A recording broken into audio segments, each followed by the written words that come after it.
Hi, Sarah here. I know some of you might feel that having a blank sheet of paper in front of you can be quite daunting and you don't know where to begin. This exercise will hopefully help you splash some colour onto the page and really let yourself loose. Get some lovely colours in there and just enjoy starting to paint. If you like circles, let's start painting some circles. I quite like lines, so we're going to just do some line splodges and some swooshes and just get the paint on there. Have fun, enjoy. Nothing really can go wrong. You just want to add some colour and just get painting. I've got some watercolour paper and some watercolours here, and any brushes will do. Use a mixture. If you've just got one, use the one, but just try and get some colour on the page. When thinking of colours, if you've got a favourite postcard, a favourite image or picture that you really love the colours of, try and take the colours out of those and mix them up on your palette and just see where those colours take you. It's good to have, say, 2 or 3 complementary colours and a contrasting colour in there just to start with, because later on we'll be adding some white, some black and some darker colours. I can talk about colour selection a bit more in depth in another video. So we want to get some nice marks down on the page. You can see here some nice brush strokes. We can flick the paint and then we can make the paint drip, anything really, and then we'll go in and add some more colours to it. You can let it dry first and then add some more colour. It's quite important to leave a little bit of white space so it just gives your eye somewhere to rest, somewhere where there isn't anything too busy. Not always is that the case, but quite often you do have a bit of white space or a bit of blank colour on the page, so if we do leave some white space at this stage, that's good. At this stage it's just good to get painting. If you can paint every day, then brilliant. If you can paint every week, that's great too. Just practice. That's what painting takes, it's just practice. And so if you want to get good at a certain style, then you just keep practicing that style. Find somebody that you like the work of and just try and replicate it in your own kind of way. Do a few bits from a few different artists and then eventually you will have your very own style. The most important thing is you're just enjoying creating art, and that's what I do. That's what I absolutely love. Just love making marks, making everything creative, and we're here to enjoy. So here, while the first layer of watercolour is still wet, I'm going in with a bit more stronger depth of colour, just adding some highlights and some bits there. We can move it around a bit and see where the paint flows. Let the paint take control. You see where it wants to go. There we go, and then I'm going to go in and flick in some more white paint next and see what happens there. I do this with my 2 young boys and they absolutely love it. They love that they're allowed to get flicking the paint and creating, and oh, they think it's wonderful, and I think it's even more wonderful getting them to enjoy art and express themselves through a bit of art. And you know, it's really relaxing, so therapeutic, just being able to paint and forget about the world for a while, which we all need to do. And today it's a baking hot day outside, so we'll get outside again shortly and enjoy a bit of that, and then we can come back and see what we've created once it's dried. You might love your piece of art as it's turning out just now, but we're also going to add some more detail, some doodling with some pen work over the top, and so this can give it a really different look. So we've let it dry. There we go. Quite pleased with it there. This one I'd quite like to give it a bit of structure, so I'm going to draw some lines in. If you've maybe worked with some circles, draw over some circles, give them some nice loose marks. Just see here what I'm doing, just kind of doodling. First of all going in with the one pen, and then we'll change pens. It's good to change thickness. Really just doodle away, Maybe you've got, as I said earlier, some images that you really do like, and you could have a look at how they've doodled and made marks and add those similar marks to yours and see where it takes you. I feel like having some circles to break up these harsh lines, so I'm going to add in a couple of circles here and in the top left. And really it's great for experimenting and, well, really practicing your circle drawing, and so go round and around until you're happy with the circle that you've got. As I said, if you've done circles to begin with, it's great to practice circle work there. Maybe we'll do a video with this as one of the next ones that you can view. There, just practice going round and round. See how I'm using my whole arm to make that big movement rather than just your fingers, the whole arm making the big movement in a circle going round. And I'm just seeing where this takes me. I didn't really have any plan in mind, just would like to just see some shapes, and so I'm going to get doodling. Enjoy!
So now I'm going to add some white highlights with some white paint.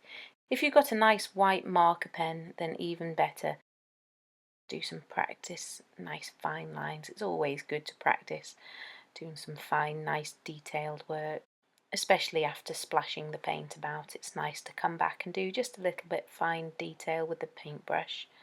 I find it's good, so you do a little bit and then step back from your painting, take a look, see what you think, see where you feel your eye might need a little bit extra, or a bit of highlight, a little bit of definition, where you might want to add a darker line in or just some more detail. Just step back, see what you think, because everybody finds different things pleasing. I love loads of mark making, as much mark making in there as I can see. Just absolutely love it. And just do what you like, and maybe if you think it's good enough, you can put it in a little frame and put it up on the wall for everybody to see. You might not want to do it with your first ones, but why not? If you like them, if you're proud of them, why not? But I'm sure over time, if you keep painting, keep experimenting, you will eventually come up with something you do love, and if you enjoy doing it, nothing else matters.